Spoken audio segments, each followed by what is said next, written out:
Hola, hoy nos metemos de lleno en un conjunto bastante variado de textos legales chilenos. Hola, sí, vamos a ver desde trozos de la Constitución a códigos muy específicos, como el del trabajo, el penal. Incluso el sanitario, el aeronáutico, hasta documentos históricos. La idea es sacar algunas claves, ¿no? Detalles que quizás se nos escapan. Exacto. Ver cómo estas normas, desde las más generales a reglas súper concretas, pues configuran la vida, el trabajo, la administración. ¿Y qué nos dicen de las prioridades de la sociedad, de cómo funciona todo por dentro? Eso es, analizar un poco ese entramado. Vale, pues si te parece, empezamos este análisis.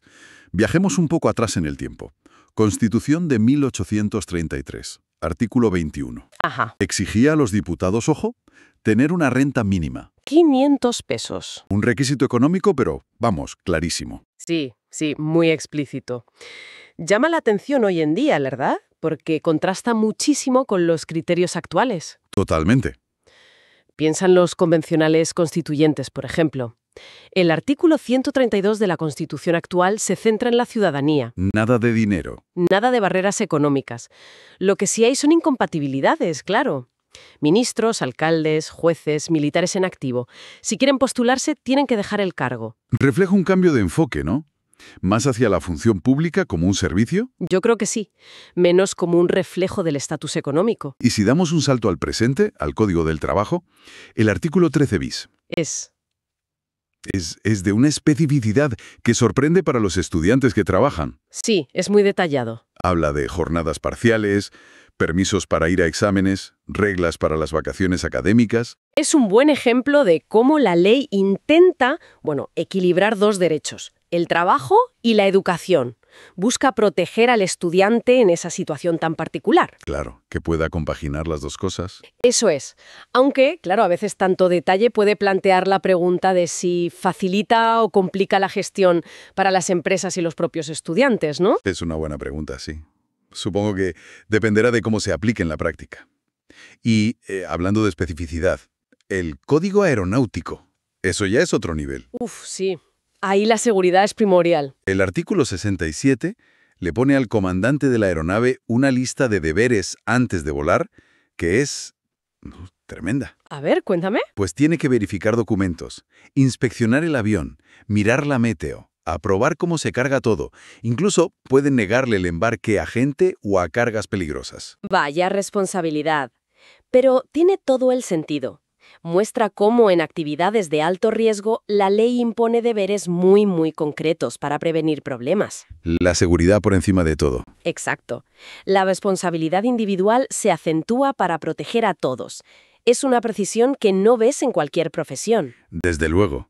Y bueno, cambiando un poco de tercio, si nos vamos al Código Penal, al artículo 12, el que habla de las circunstancias que agravan un delito. Ajá, las agravantes. Hay detalles curiosos, por ejemplo, cometer el delito de noche o en un lugar despoblado, o abusar de la superioridad de fuerzas, de forma que la víctima no pueda ni defenderse. Bueno, lo que buscan esas circunstancias es reflejar una mayor peligrosidad o, digamos, una mayor reprochabilidad en la conducta. Entiendo. El legislador piensa que el contexto, la noche, un sitio solitario o la forma de actuar como aprovecharse de alguien vulnerable, pues añade gravedad al hecho. Aunque suene un poco antiguo lo de noche y despoblado, la idea de fondo sigue vigente. Claro, la idea es que no todas las formas de delinquir son iguales a nivel social o moral. Vale, entendido. Y en otro ámbito clave, la administración pública.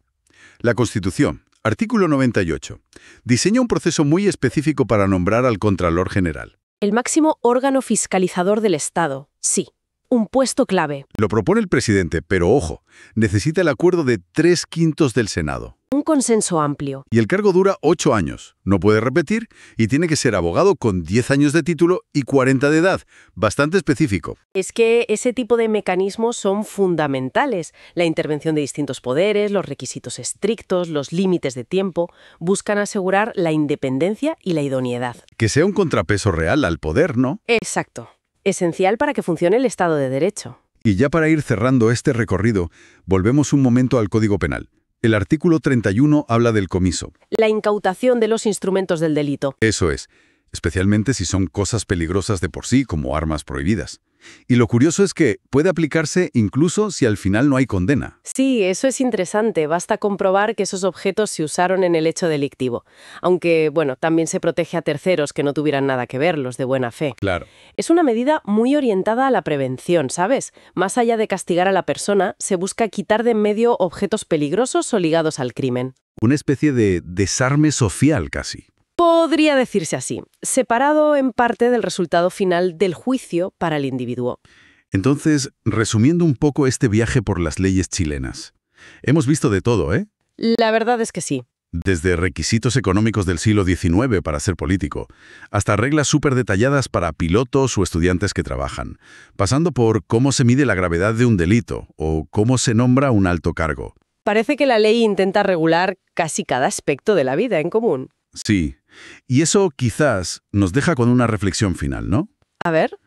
Toda esta complejidad, esta especificidad de las normas, que a menudo es necesaria, claro. Sí, pero plantea un desafío constante. ¿Cómo nos aseguramos de que las leyes no solo estén escritas, sino que la gente las conozca, las entienda y se apliquen de forma justa? Y sobre todo, en una sociedad que cambia tan rápido. Y ante queda ahí, flotando, para seguir pensando.